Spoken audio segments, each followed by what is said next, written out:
안녕하십니까. 독서하는 마라토너 박종필입니다. 자, 이거 풍납토성 나들목 근처에서 올림픽대교를 촬영을 했습니다. 제가 자전거를 타고 서쪽 방향으로 이동하면서 계속 촬영하겠습니다. 현재 기온은 12도 정도입니다. 2022년 11월 17일 목요일 대학 수학 능력 시험이 있었던 날입니다. 저녁 8시 7분 정도 됐습니다. 이동하겠습니다. 화이팅! 자, 제 자전거를 타고 이동하도록 하겠습니다.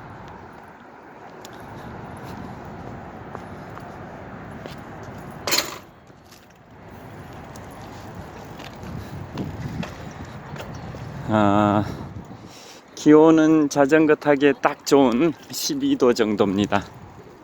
자, 이제 한강 자전거 길입니다.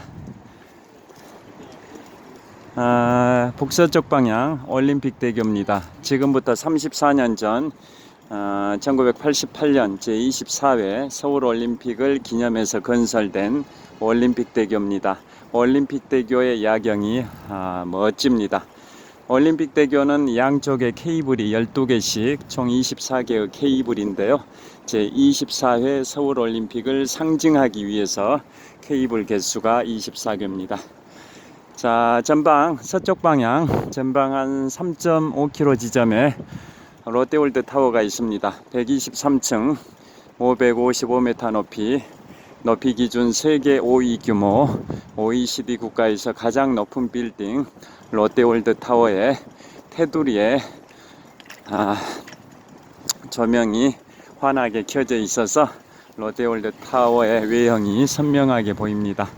자, 롯데월드 타워는 외형이 지필목 중에 붓입니다. 붓 모양을 형상화한 겁니다. 자, 오늘은 제가 천년제국 로마 제국이 유지될 수 있었던 것은 법치주의가 확립되었기 때문에 가능했다라는 주제로 말씀을 드리겠습니다. 세계 3대 법전 중에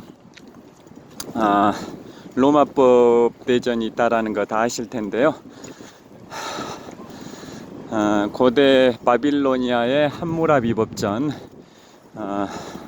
동로마 제국의 로마법 대전, 다른 말로 유스티니아누스법, 그리고 1804년에 반포된 나폴레옹 민법전, 이상 세 가지 법이 세계 3대 성문법인데요. 그 중에 하나가 로마법 대전입니다. 서기 533년 동로마 제국 황제 유스티니아누스 황제 때 반포됐다 해서 황제 이름을 따서 유스티니아누스 법이라 하기도 하고 일명 로마법 대전이라 하기도 하는데요.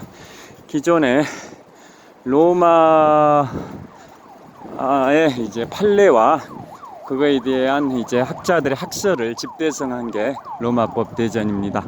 그만큼 로마는 법치주의가 확립이 됐었습니다. 그래서 얼마만큼 법치주의가 확립되었는지 사례를 통해서 말씀드리겠습니다. 법치주의라는 것은 만인은 법 앞에 평등하다, 이걸 실현하는 게 법치주의의 확립이지 않습니까? 재산이 많고 적고 권력이 있고 없고 이것에 따라 차이를 두는 게 아니라 모든 사람은 법 앞에 평등한 대우를 받는다. 법의 집행에 있어서 공정성이 법 앞 법치주의의 핵심이라고 볼 수가 있는데요. 그 사례를 말씀드리겠습니다. 일단 로마는 천년 제국이라고 표현들을 하는데요. 정확하게는 로마가 존속됐던 기간은 1229년입니다. 1229년 동안 존속이 됐던 로마.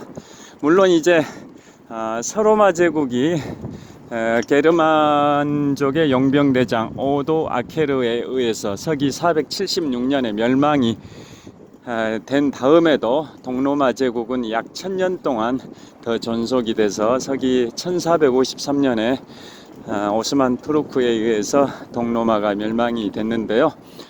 그 동로마를 제외하고 서로마의 멸망 시점만을 기준으로 따진다면 서기 476년에 멸망이 됐는데요.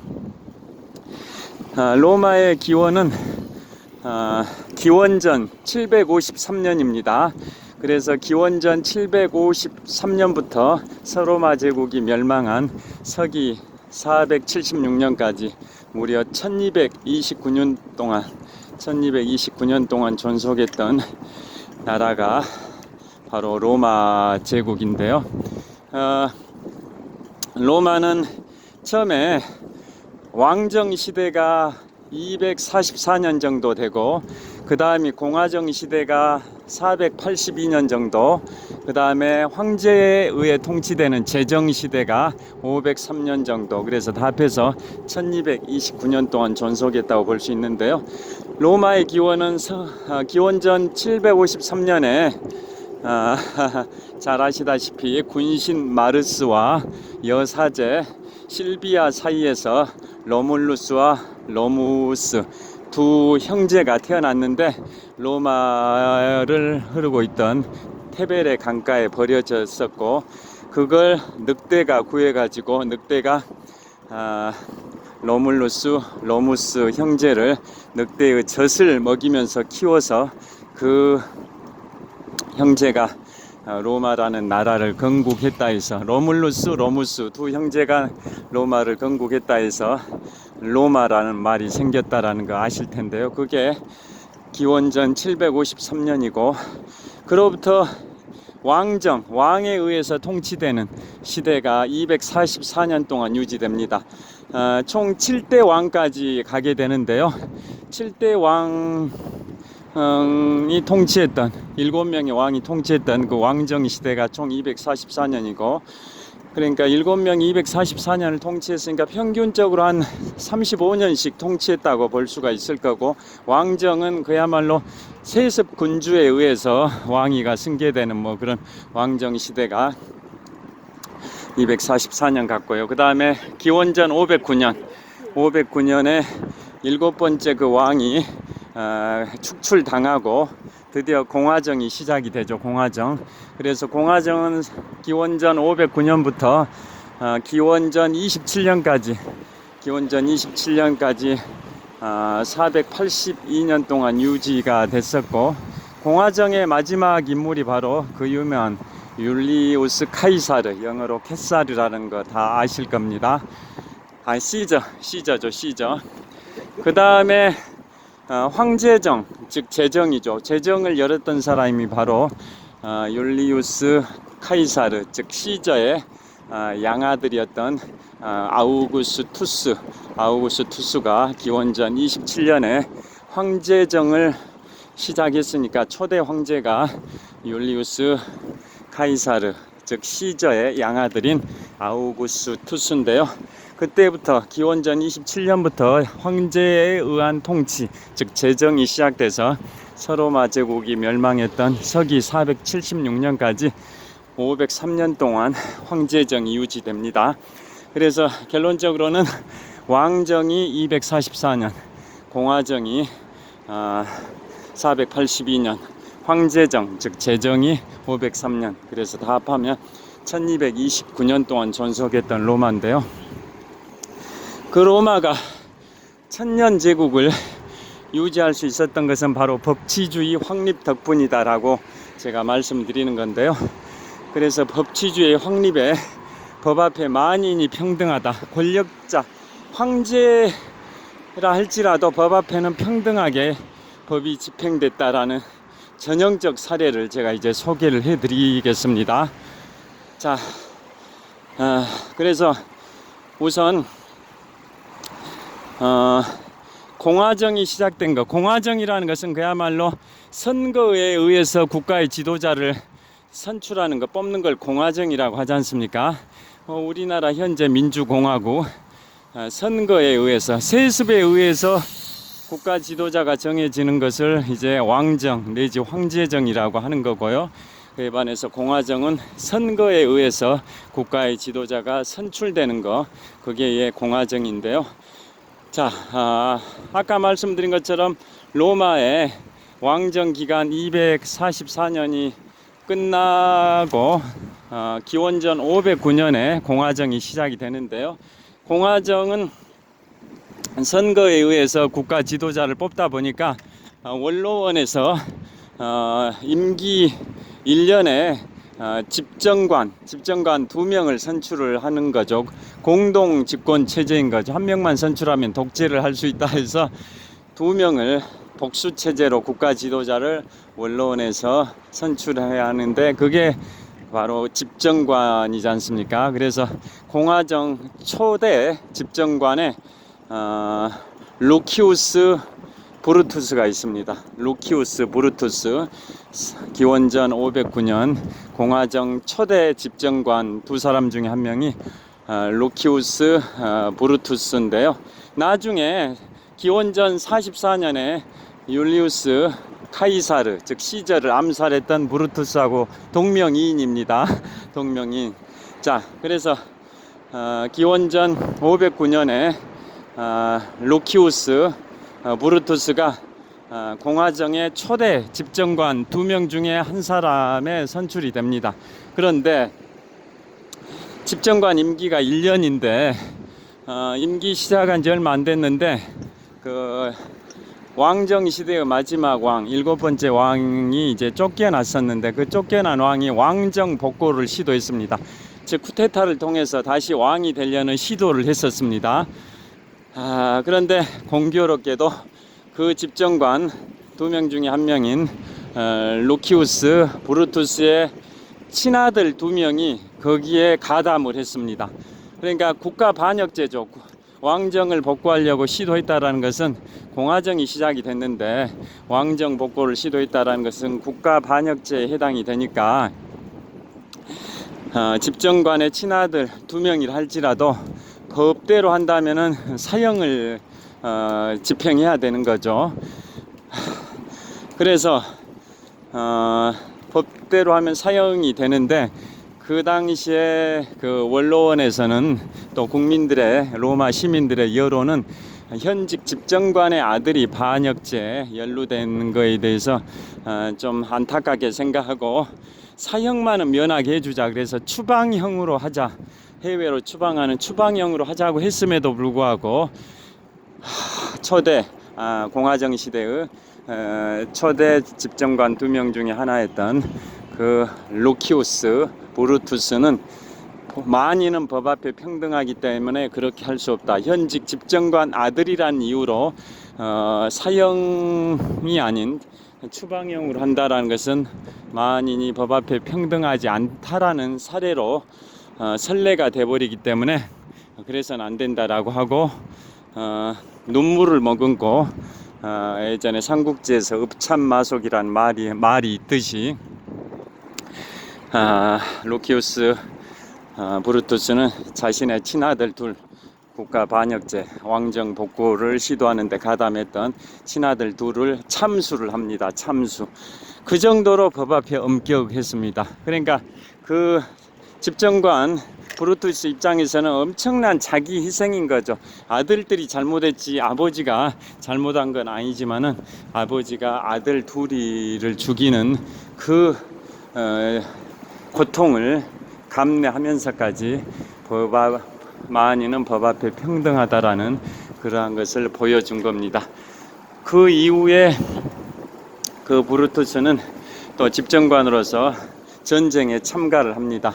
보통 뭐 집정관 최고 지도자 하면은 뭐 그냥 그 편안하게 생활할 것 같지만 그렇지 않고, 전쟁이 발생하면 전쟁에 참전을 해서 최고 사령관으로 출전을 하게 되는데요. 그 브루투스가 법치주의를 그렇게 실천했던 브루투스가 전쟁에 참전해 가지고 안타깝게 전사를 해버립니다. 그래서 온 로마 시민이 다 그 브루투스의 전사에 대해서 너무나도 슬퍼했습니다. 그래서 그 로마의 여인들이 부친상을 당했을 때 1년 동안 상복을 입고 애통해 하듯이 그 초대 집정관, 공화정 시대의 초대 집정관인 브루투스가 전쟁에 참전해가지고 사망했을 때 1년 동안 상복을 입고 브루투스의 죽음에 대해서 슬퍼했었습니다.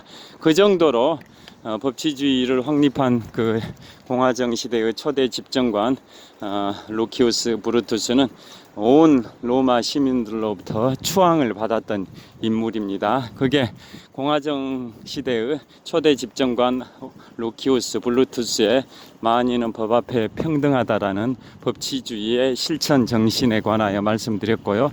그 다음에 그로부터 이제 또 세월이 한 500년 가까이 흘러가지고 드디어 기원전 27년 아우구스투스가 로마의 초대 황제가 됩니다. 황제정을 열었던 제정 시대의 초대 황제가 바로 아우구스투스지 않습니까? 제1대 삼두정치의 최종 승자가 율리우스 카이사르, 영어로 시저인데요. 그의 조카 딸의 아들이자 그의 양아들이 바로 아우구스투스라는 거 다 아실 겁니다. 그래서 율리우스 카이사르 즉 시저는 공화정의 마지막 권력자였었고요. 그에 반해서 율리우스 카이사르 즉 시저의 조카 딸의 아들이자 시저의 양아들인 아우구스투스는 황제정 즉 제정시대의 초대 황제가 되는데요. 아우구스투스라는 것은 절대 존엄자란 뜻입니다. 북한의 김정은이 자기 스스로를 절대 존엄이라고 언론에 얘기들을 하고 있는데요. 자, 아우구스투스가 바로 절대 존엄자라는 뜻입니다. 영어의 오거스트도 바로 로마 황제정 제정시대의 초대 황제 아우구스투스에서 어원이 됐습니다. 자, 그래서 아우구스투스도 법은 만인은 법 앞에 평등하다라는 걸 또 실천했던 사례가 있는데요. 황제가 된 지 25년이 된 시점 기원전 2년입니다. 기원전 2년이면 아우구스투스가 로마의 초대 황제가 된 지 25년이 된 시점이었는데요. 그때 자신의 딸이 있습니다. 율리아라는 딸이 있는데 딸의 나이는 37살입니다. 그 딸이 불륜을 저질렀습니다. 외간 남자들과 간통을 하는 그런 불륜을 저질렀습니다. 그게 이제 로마 시민들한테 다 알려졌고, 그래서 그거에 대해서 이제 처벌을 해야 되는데 초대 황제 아우구스투스의 딸이다 보니까 다들 좀 초대 황제 아우구스투스가 딸의 불륜에 대해서 어떻게 법을 집행하는지 관심이 많았었을 텐데요. 아우구스투스는 만인은 법 앞에 평등하다라는 그 법치주의를 그대로 실천을 했습니다. 그래서 저를 찍으면서 한번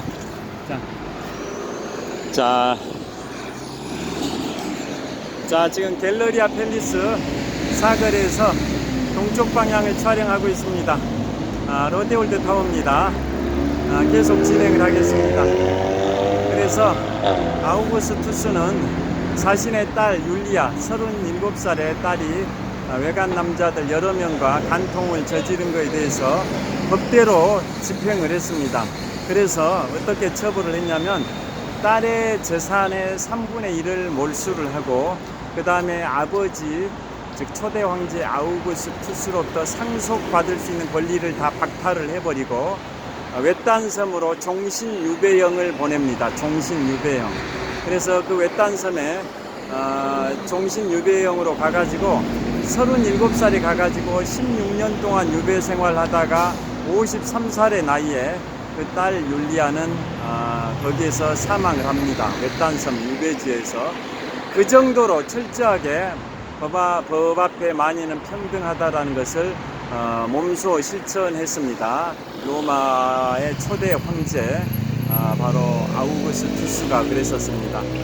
그 다음에 그 간통을 했던 외간 남자들은 어떻게 처벌됐을까요? 자, 횡단보도 건너면서 말씀 계속 드리겠습니다. 그 율리아와 간통을 했던 외간 남자들이 여러 명 있었는데요. 그들도 다 법대로 처리를 했습니다. 그래서 한 명은 사형을 시켰고 나머지들은 다 추방을 했습니다. 해외 추방을. 그 정도로 로마의 초대 황제 아우구스투스는 만인은 법 앞에 평등하다라는 것을 몸소 실천했습니다. 자신의 친딸이라 해서 애외를 두지 않고 법대로 처리를 했었던 겁니다. 자, 그 다음에 또 이제 마지막 세 번째 사례를 말씀드리겠습니다. 로마에 2대 황제가 있습니다. 2대 황제. 이제 기원 후에 서기죠. 서기. 기원 후에 황제에 취임했던 티베리우스입니다. 초대 황제가 기원전 27년에 취임했던, 취임이 아니라 즉위죠. 즉위. 임기가 있는 게 아니기 때문에 즉위죠. 로마 황제정 시대, 즉 제정 시대의 초대 황제는 아우구스투스인데 기원전 27년에 즉위를 했었고요. 그 다음에 기원 후에 2대 황제 티베리우스가 즉위를 합니다.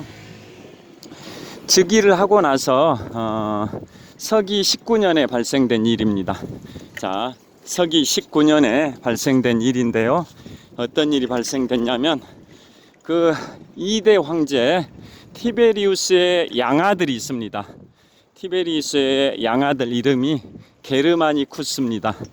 게르마니쿠스라는 2대 황제 티베리우스의 양아들, 양자죠. 게르마니쿠스가 있는데요.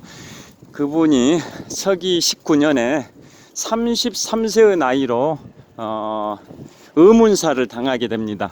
그래서 그 사건의 그 용의자로 그 당시에 시리아 총독으로 나가 있었던 그나이우스 피소라는 사람이 지목이 됐습니다. 시리아 총독으로 나가 있는 그나이우스 피소라는 사람이 티베리우스 2대 황제의 양아들 게르마니쿠스를 암살한 걸로 지목이 됐었습니다. 유력한 용의자로. 자, 로마는 기본적으로 그 공화정 시대에 귀족들의 자제들도 기본적으로 이제 어떤 식으로 지도자로 성장했는지를 좀 간단히 말씀드리면, 자, 로마의 귀족들의 자제도 다 엘리트로 성장하는 그 기본 코스가 있습니다. 그래서 처음에는 군대에 갑니다. 군대에 가가지고 장교로 가서 군단장 밑에서 수석 대대장을 합니다. 군단에는 10개 대대가 있는데요. 그 중에 수석 대대장을 귀족 자제가 하게 됩니다. 그 다음에 그 10개 대대 중에 이제 수석 대대가 있어서 그 수석 대대장을 그 귀족 자제가 했다라는 거고, 그 각 대대에는 600명으로 구성이 되어 있는데 그 600명은 또 6개의 백인대로 구성합니다. 100명씩 구성됐다 해서 백인대라고 하는데요. 그 100명씩 하나의 백인대를 구성해서 그게 6개 모이면 한 개 대대가 됩니다. 그러면 결국 대대장은 6명의 백인대장을 거느리는 셈이 됩니다. 그런 식으로 기본적으로 군대 가가지고 수석대대장을 하면서 평균 한 10년 동안 군 복무를 하는데, 아무리 짧아도 3, 4년은 기본적으로 군 복무를 하면서 장교 과정을 거치면서 통솔력, 리더십 이런 것을 배우고, 나중에 군대 제대하면 또 회계감사관이라고 있습니다. 회계감사관은 로마에서 매년 20명씩 선발을 했는데요. 회계감사관을 또 하게 되고, 그 다음에 또 하는 게 이제 법무관입니다. 나이 30 이상이 되면 원로원에 들어갈 수가 있는데요. 나이 30 이상이 돼서 원로원에 들어가면 법무관이라는 걸 또 하게 됩니다. 법무관이라 해서 뭐 군 법무관, 군대 가고 이런 개념이 아니라 원로원에서 의원 겸 법무관 역할을 하는 겁니다. 재판권도 가지고 있고 입법권도 가지고 있으니까, 즉 사법권과 입법권을 다 행사할 수 있는 법무관입니다. 법무관도 임기가 1년입니다. 그걸 마치게 되면 이제 로마가 식민지로 거느리고 있는 속주라고 하죠. 주변의 식민지 국가들, 지변을 복속시키고 식민지로 만들었던 그러한 주변 복속된 나라들을 속주라고 하는데요. 법무관을 마치게 되면 속주의 총독으로 가게 됩니다. 총독. 총독을 하면서 또 역량을 인정받으면 나중에 드디어 국가의 최고 지도자의 자리인 원로원의 집정관은 임기 1년이고 복수 체제니까 매년 2명씩 선출이 되는 게 집정관인데요. 우리로 치면 대통령입니다. 그래서 만 40세 이상이 되면 집정관에 출마를 할 수가 있는데요. 속주의 총독으로서 역량을 인정받으면 이제 최고 단계의 지도자가 집정관입니다. 그래서 결국은 귀족 자제들의 엘리트 코스는 제일 먼저 군대에 가가지고 수석 대대장, 그 다음에 제대하고 회계감사관, 법무관, 속주 총독, 그 다음에 최고 지도자 자리인 집정관, 이런 코스로 엘리트 코스를 밟게 되어 있었습니다. 자, 롯데월드타워가 보이는 잠실 석촌호수 서호 수변무대에서 마무리를 하겠습니다. 자, 석촌호수 서호 수변무대 거의 도착했습니다. 자전거를 세워두고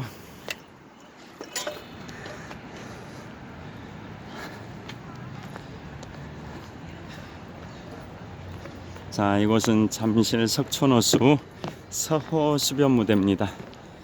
자,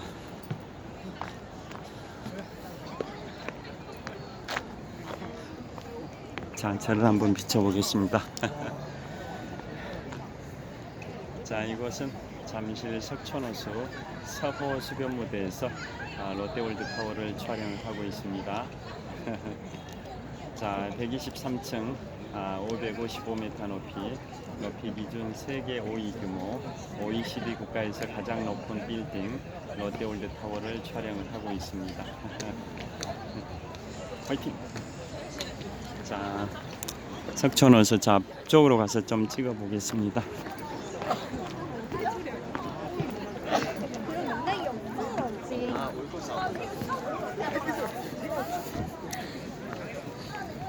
자, 이곳은 잠실 석촌호수 서호 수변무대에서 롯데월드타워를 촬영을 하고 있습니다. 이쪽 방향으로도 촬영해 보겠습니다. 이곳은 잠실 석촌호수 서호 수변무대입니다. 롯데월드타워 123층 555m 높이 기준 세계 5위 규모의 빌딩입니다. OECD 국가에서는 가장 높은 빌딩 롯데월드타워를 촬영을 하고 있습니다. 이쪽으로도 한번 촬영하겠습니다. 현재 기온은 한 12도 정도 됩니다. 오늘 대학 수학능력 시험이 끝났는데요. 현재 시각은 2022년 11월 17일 목요일 저녁 8시 40분 정도 됐습니다.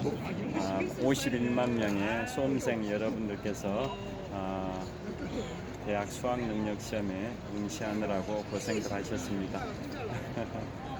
자, 계속 말씀을 이어가도록 하겠습니다. 자, 이곳은 잠실 석촌호수 서호 수변무대에서 롯데월드타워를 촬영을 하고 있습니다. 자, 계속 말씀을 이어가도록 하겠습니다. 자, 이쪽에서 하도록 하겠습니다. 자, 그래서 아까 어디까지 말씀을 드렸냐면 그 로마의 귀족 자제들은 엘리트 코스를 밟을 때 제일 먼저 그 군대 가서 군단장 밑에서 수석 대대장을 했었고요. 그 다음에 제대를 하게 되면 회계감사관, 그 다음에 30세 이상이 돼가지고 원로원에 들어가면 법무관을 하고, 또 거기에서 인정을 받으면 주변의 식민지 국가 속주의 총독으로 가게 되고, 또 거기에서 또 인정을 받으면 만 40세 이상이 되면 최고 권력자인 집정관은 1년 임기로 매년 2명씩 선출을 하는데요. 만 40세 이상이 되면 이제 최고 지도자, 우리로 치면 대통령에 해당이 되는 집정관에 출마해 가지고 당선이 되는 그런 식으로 공화정 시대 기원전 509년부터 기원전 27년까지 무려 482년 동안 공화정이 유지됐는데요. 공화정이라는 것은 이런 식으로 최고 권력자, 최고 지도자를 선거에 의해서 선출을 했던 겁니다. 그 전 시대의 왕정이나 또 공화정 이후에 황제정, 즉 제정시대처럼 권력이 세습되는 게 아니라 공화정 시대는 기원전 509년부터 기원전 27년까지 482년 동안의 공화정 시대에는 최고 권력자인 집정관이 선거에 의해서 당선이 되면 국가를 지도를 했었습니다. 우리나라도 헌법상 대통령은 만 40세 이상이어야 출마할 수 있는데요. 로마 공화정 시대 집정관도 만 40세 이상이 되어야 집정관에 출마를 할 수 있었습니다.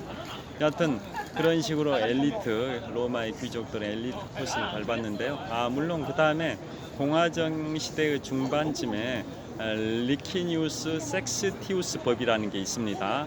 리키니우스 섹스티우스 법이라는 게 있어가지고 그 전에는 최고 지도자인 공화정 시대의 집정관에는 귀족만 출마를 할 수 있었는데 그 리키니우스 다시 말씀드립니다. 리키니우스 섹스티우스 법이 발효되면서는 평민들도 능력만 있으면 집정관에 출마를 할 수 있었습니다.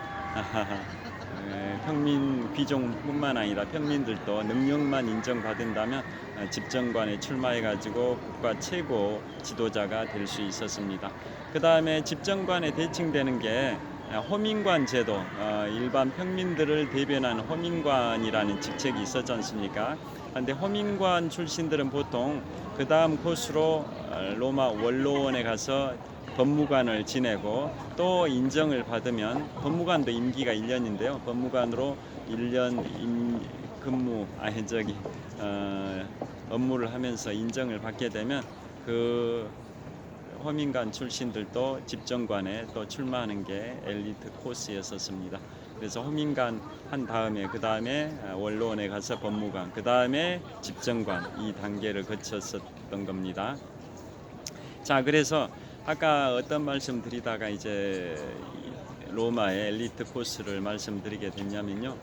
그 2대 황제 티베리우스 황제의 양아들이 게르마니쿠스였는데 게르마니쿠스가 서기 19년에 33세의 나이로 의문사를 당했고 그거에 대해서 그 당시에 시리아 총독 로마가 지배하고 있었던 식민지 중에 하나인 중동 지역의 시리아의 총독으로 나가 있던 사람이 그나이우스 피소였습니다. 이름이 그나이우스 피소였는데요.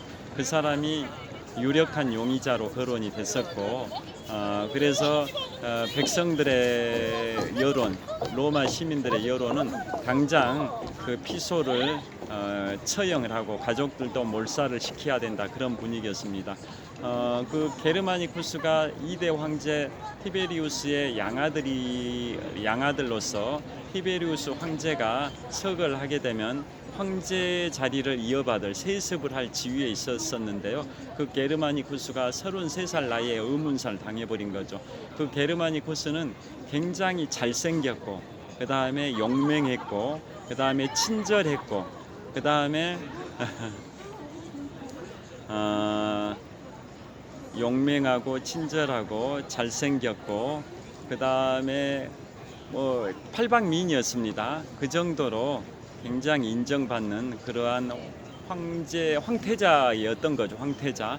그런데 그 게르마니쿠스가 의문사를 당해버린 거죠. 그래서 시리아 총독이었던 그나이우스 피소라는 사람이 유력한 용의자로 이제 거론이 돼서 백성들, 로마 시민들은 피소를 바로 처형하고 가족들을 몰살시켜야 된다고 했는데 그 당시에 티베리우스 황제는 만인은 법 앞에 평등하다라고 말씀을 하시면서 원로원에 가서 이런 연설을 했습니다. 2대 황제, 양아들의 죽음을 맞이한 2대 황제 티베리우스 황제가 원로원에 가서 어떤 연설을 했냐면 티베리우스는 이 아들의 죽음에 대해서 너무나도 애통하고 슬프다. 그와 동시에 이 사건에 연루된 이 사건의 용의자로 지목된 피고도 자신을 변명할 기회를 보장해야 된다. 만인은 법 앞에 평등하기 때문에 이 사건의 살해 용의자로 지목된 시리아 총독 그나이우스 피소도 자신을 변명할 기회를 보장받아야 된다라고 연설을 하면서 마지막에 이런 말을 했습니다. 이 원로원의 그 재판, 그러니까 그 피소는, 그 살해 용의자 피소는 모든 재판 절차를 보통 사람하고 똑같은 재판 절차를 밟았었습니다. 황제의 양아들을 살해했다라는 그러한 중대 사건이라 해서 특별히 무자비하게 재판을 진행해 버린 게 아니라 똑같게 일반인하고 똑같이 재판을 했었고, 그 다음에 더 나아가서 그 시리아 총독이다 보니까, 총독이라는 건 아까 말씀드린 것처럼 속주 총독은 귀족들의 엘리트 코스 중에 군대 수석 대대장, 그 다음에 회계감사관, 그 다음에 법무관, 그 다음 단계가 속주의 총독, 그 다음 단계가 집정관, 이 엘리트 코스였지 않습니까? 그래서 시리아 총독이면 국가 지도자 반열에 있기 때문에, 최고 지도자 집정관은 아니지만 그래도 국가 지도자 반열에 있기 때문에 그걸 애우를 해서 원로원에서 재판을 받을 권리까지 줬습니다. 원로원에서. 그래서 원로원에서 이제 재판을 받기 직전에 황제 티베리우스가 원로원 의원들 앞에서 그런 연설을 한 겁니다. 지금 황제의 티베리우스는 이렇게 양아들이 죽어서 너무나도 슬프다. 이 슬픔이 엄청나다. 그리고 로마 시민들도 그 살해 용의자 그나이우스 피소를 처형하고 그 가족들도 몰살시키라고 여론이 들끓고 있다. 그런데 원로원 의원 여러분들은 황제인 나의 슬픔과 백성들의 그러한 여론은 다 무시하고 법에 따라 공정하고 엄정하게 재판을 진행해라. 이 피고인 살해 용의자, 이 사건 살해 용의자로 피소된 그 그나이우스 피소도 자신을 변명할 그러한 기회를 보장을 해야 된다. 그래서 공정하고 엄정하게 재판을 해야 되지, 황제가 슬프니까 또 로마 시민들의 여론이 그 피소를 처형하고 가족들을 몰살하라고 그렇게 여론이 들끓다 해서 그것에 좌우지 돼서는 안 되고, 그야말로 만인은 법 앞에 평등하기 때문에 엄정하고 공정하게 재판을 해라. 황제의 양아들이자 차기 황제가 될 사람이 죽었다 해가지고 달리 재판해서는 안 된다. 그런 취지로 티베리우스 황제가 연설을 했습니다. 그래서 원로원에서는 그 정신을 받들어 가지고 재판을 했는데요.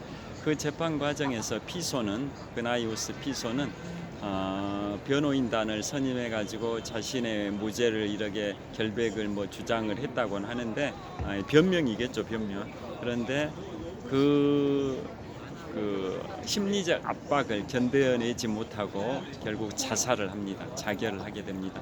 그 자결 후에 그 그나이우스 피소가 자결한 다음에 원로원에서는 재판 판결을 어떻게 내렸냐면,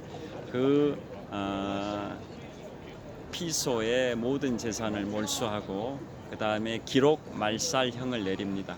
그 피소의 모든 로마 시민권, 또 속주 총독으로서 모든 그런 일련의 경력을 다 말소시켜 버려라. 그걸 기록 말살형이라고 하는데요. 그러한 형벌을 내리게 됩니다. 죽었는데 이미 사람 죽었기 때문에 자결을 통해서 사망했으니까 사람을 또 구관 참